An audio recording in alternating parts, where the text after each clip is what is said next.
Hi everyone, today we will talk about how to fix or how to solve the problem of login problem on the application of Uber. You will click on settings. In this page you can click on apps, default apps, app settings. On above you can search about Uber and you will enter here. Then you can click on first stop and you can click OK. After that you will enter to the window of storage.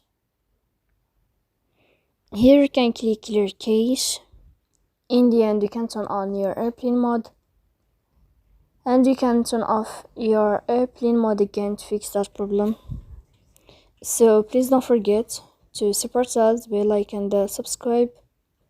See you next time in another video, and thank you for your attention and your watching.